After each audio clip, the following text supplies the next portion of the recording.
And welcome to প্রতিযোগিতা। তোমাদেরকে নতুন আবার একটা ক্লাসে স্বাগত। তো আজকের যে টপ 10 কোশ্চেন গুলো রয়েছে, যেটা তোমাদের WB SSC group C and D দুটোর জন্যই ভীষণভাবে গুরুত্বপূর্ণ। আর পরীক্ষা তো চলেই এলো, মানে সামনের রবিবার তোমাদের পরীক্ষা। তো আজকে মানে শনিবার পর্যন্ত তোমাদের পরপর ক্লাসগুলো চলতে থাকবে। ভালো করে পড়াশোনা করতে থাকো। আর এই লাস্ট কটা দিন ভীষণ ভীষণ ইম্পর্টেন্ট ফর এক্সাম। তো আজকের ফার্স্ট কোশ্চেন হচ্ছে, ভারতের নিচের কোন দ্বীপটি আগ্নেয়গিরি থেকে উৎপত্তি লাভ করেছে? তো এটার অ্যান্সার হচ্ছে ব্যারেন।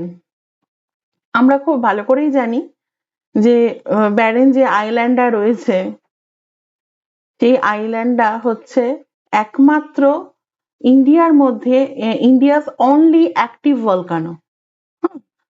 তো এটা ভীষণ ভীষণ মানে কমন কোশ্চেন, আসতেই পারে, বিশাল শক্ত কোশ্চেন কিছু নয়। আর এই যে তোমার ব্যারেন যে আইল্যান্ডটা, যেটা এটা হচ্ছে আন্দামান যে আমাদের সাগর, সেই আন্দামান সাগরে অবস্থিত। আর এটা হচ্ছে আন্দামান সাগরে মানে রাফলি 135 কিলোমিটার নর্থ ইস্ট পোর্ট বেলিয়ার, মানে পোর্ট বেলিয়ার থেকে নর্থ ইস্ট 135 কিলোমিটার দূরত্বে অবস্থিত। তো এটার অ্যান্সার হচ্ছে ব্যারেন আইল্যান্ড। আর ব্যারেন আইল্যান্ড হচ্ছে ইন্ডিয়া অনলি অ্যাক্টিভ ভলকানো। ওকে, ক্লিয়ার? নেক্সট কোশ্চেনের দিকে চলে যাচ্ছি। ভারতের সংবিধানের 14 নম্বর মানে আর্টিকেল 14 কাদের মধ্যে সীমাবদ্ধ? আচ্ছা, মানে বলতে চাইছে আর্টিকেল 14টা কাদের মানে কাদের ওপর অ্যাপ্লাই হবে? তো এটা যে কোনো ব্যক্তির জন্যই অ্যাপ্লাই হবে, মানে এনি পার্সন, এনি ওয়ান। সে বিদেশিও হতে পারে, এমন কোনো ব্যাপার নয় যে সে বিদেশি ভারতীয়, যে কোনো কেউ হতে পারে। আর আর্টিকেল 14টা হচ্ছে, যেটা হচ্ছে তোমাদের পার্ট 3-তে আছে। আর এটা this article 14 deals with the fundamental right. Okay, আর আর্টিকেল 14 হচ্ছে ইকুয়ালিটি বিফোর ল। এরপর নেক্সট কোশ্চেনের দিকে চলে যাচ্ছি। গ্রিনিচ মিডিয়ান, আচ্ছা এই গ্রিনিচটা যে তোমাদের আমাদের যে 0 ডিগ্রি যে মিডিয়ান বা দ্রাঘিমাংশ যেটা, তো সেইটা হচ্ছে আমাদের 1884-এ প্রথম অ্যাকসেপ্ট হয়েছিল, যে গৃহীত হয়েছিল কথাটা বলেছে না। তো কোথায় গেল 1884? এই যে 1884-এ এটা কিন্তু গৃহীত হয়েছিল, কিন্তু এস্টাবলিশড হয়েছিল 1851-এ, আর অ্যাকসেপ্টেড ইট ইন 1884। কথাটা মাথায় রেখো, এস্টাবলিশড ইন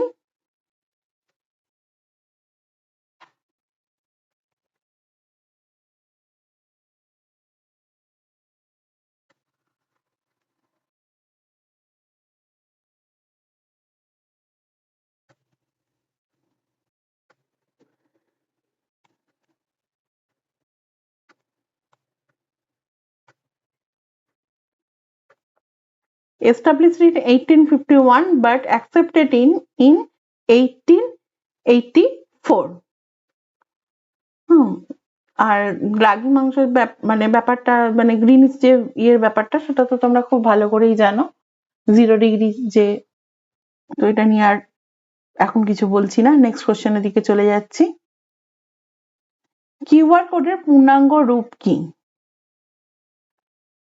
এটার পূর্ণাঙ্গ রূপ হচ্ছে quick response code. Next question, right two information একটি, এটা হচ্ছে ফান্ডামেন্টাল রাইট, মৌলিক অধিকার বা ফান্ডামেন্টাল রাইট।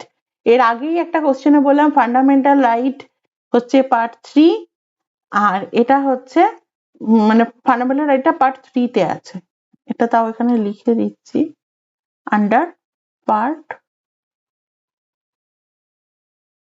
এই ফান্ডামেন্টাল রাইট কনস্টিটিউশনের খুবই গুরুত্বপূর্ণ, শুধুমাত্র ডাব্লিউবি এসএসসির জন্য না, প্রত্যেকটা পরীক্ষার জন্যই এই জায়গাটা, প্রত্যেকটা আর্টিকেল ফান্ডামেন্টাল রাইটস এর আন্ডারে তোমরা খুঁটিয়ে খুঁটিয়ে পড়বে।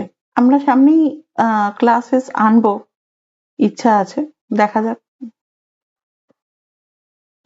ভারতের কোন ধরনের বেকারত্ব দেখতে পাওয়া যায়? এটা হচ্ছে ছদ্ম বেকারত্ব, এটা হচ্ছে অপশন সি। নেক্সট কোশ্চেন, এটাও খুব গুরুত্বপূর্ণ। নেক্সট কোশ্চেন, IMF এবং বিশ্ব ব্যাংকের সদর দফতর কোথায় অবস্থিত?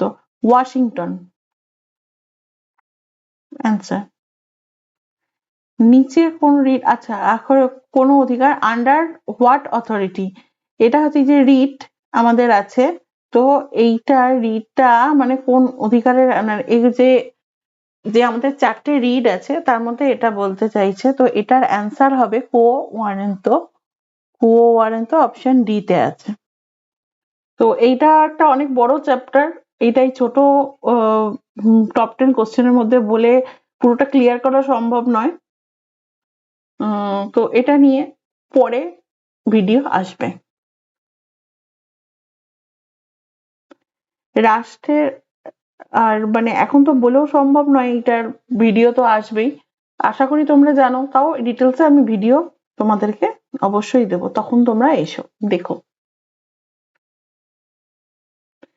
রাষ্ট্র অধুনা বৈজ্ঞানিক পদ্ধতিতে কৃষি ও পশুপালনের ব্যবস্থা করার চেষ্টা করবে, এটি সংবিধানের কোন ধারায় উল্লেখ আছে? আচ্ছা, যে অ্যাডভান্স যে আমাদের পশুপালন করার ব্যবস্থা, কৃষির যে মানে এগ্রিকালচার আর হর্টিকালচারের যে উন্নতি, সেগুলো যে সরকারের তরফ থেকে চেষ্টা করা হবে, সেটা আমাদের সংবিধানের কত নম্বর ধারায় লেখা আছে? আর্টিকেল 48 কোথায় আছে?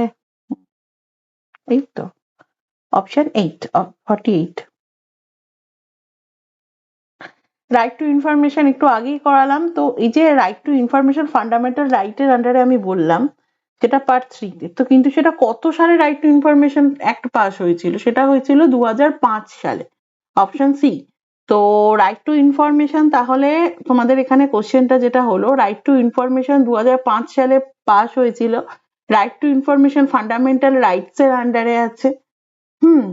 আর ফান্ডামেন্টাল রাইটস আছে পার্ট 3 এর আন্ডারে। আর তোমাদের জন্য কোশ্চেন থাকলো ফান্ডামেন্টাল রাইট মানে কত থেকে, আর্টিকেল কত থেকে কত, সেটা তোমরা কমেন্টে জানাও। আর ফান্ডামেন্টাল রাইট থেকে আমরা আরো একটা কোশ্চেন করলাম, এই সেটেই রয়েছে, সেটা হচ্ছে আর্টিকেল 14, ইকুয়ালিটি বিফোর ল। তাই গেল, এই যে এটা হচ্ছে ইকুয়ালিটি বিফোর ল, যেটা করলাম, যেটা সবার জন্য অ্যাপ্লিকেবল সেটা। তো যাই হোক, আজকের ক্লাস এই পর্যন্তই থাকছে, তোমরা জানাও তোমাদের কেমন লাগছে ক্লাসগুলো, আর আশা করব তোমরা খুব ভালো করে পড়াশোনা করছো, যাতে মানে এক্সামটা ক্লিয়ার করতে পারো। টপ 10 কোশ্চেন গুলো করে যাও, তোমাদের আশা করি খুব ভালো মানে হেল্প হবে। দেখতে পারো তোমরা প্রত্যেকটা কোশ্চেন আশা করি কমন তোমরা পাবে এই কোশ্চেন গুলো থেকে। কমন যোগ্য যে কোশ্চেন গুলো আসে বা আসতে পারে, সেই রকম কোশ্চেনই তোমাদেরকে করানো হচ্ছে, তো তোমরা দেখে যাও, তোমাদের ভীষণ হেল্প হবে। Thank you.